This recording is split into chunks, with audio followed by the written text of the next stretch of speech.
Good morning, everybody. It is your favorite aspiring revolutionary here, a wandering author, reminding you that we are all the authors of our own lives. As always, my message remains the same: spend less, live more, earn your freedom with frugality.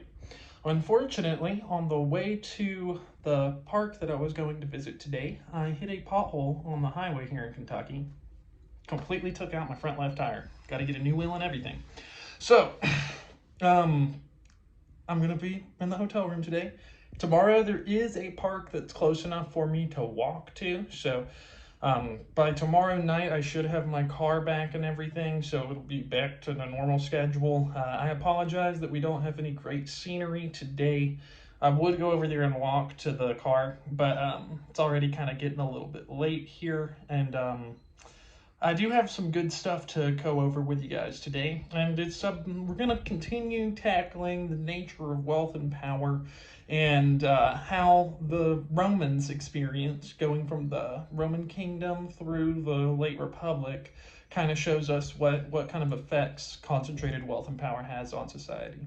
So we can neatly divide Roman history up into about three distinct phases. The earliest phase of Roman history was the era of the mythic kings. So early on, during Romulus and Remus's time in Rome, it was a monarchy. Okay, similar to Polybius's first type of government. These devolve into tyranny, according to Polybius's analysis, through the process of anacyclosis, which is a natural occurrence. He believed that humans kind of grouped themselves together like any other animals for mutual protection, and they would cycle through different phases of governance. I mentioned that yesterday.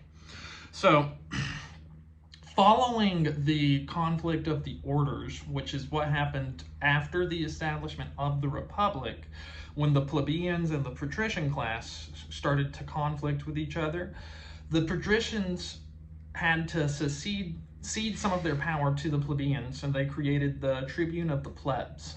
What this did was it actually brought the plebeians, the common folk, what we would call working class people today, on equal footing with the patrician class, or like the upper middle class or upper classes, the employers of our society is what we would call them.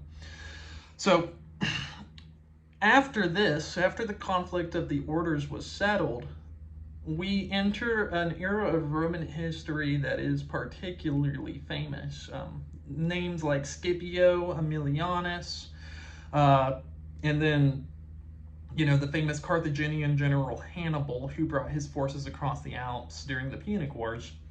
So if we kind of compare the Punic Wars to today, it would be like the U.S. history during like World War I and World War II. So the Punic Wars, Rome completely dominated the Mediterranean during this era, right? Now, this had a number of consequences, and Appian of Alexandria, who is a very famous Greek historian, commented on this extensively in his book, History of Rome. He believed that the excess of wealth that entered Rome during this period kind of corrupted the Roman people. Early in Rome's history, during the era of the mythic kings, the Romans were very simple.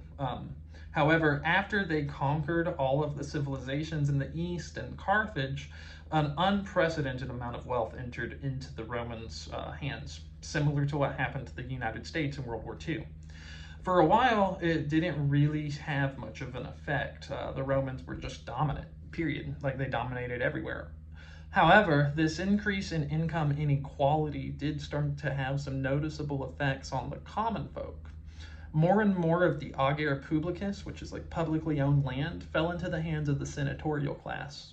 They were keeping it for themselves, and back during the Romans' times, grain was one of the principal sources of wealth, which was directly a result of the land that they cultivated.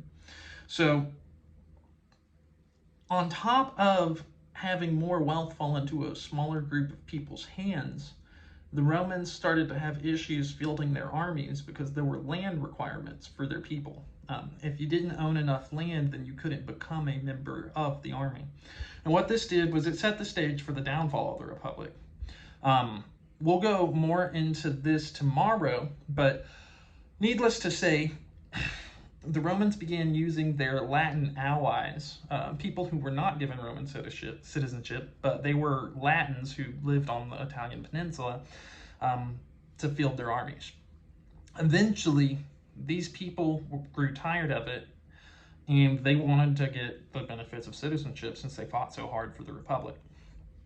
This led to what was called the Social War, which similar to the conflict of the orders, but it was between the Roman heartland, Rome, the city itself, and the surrounding peoples.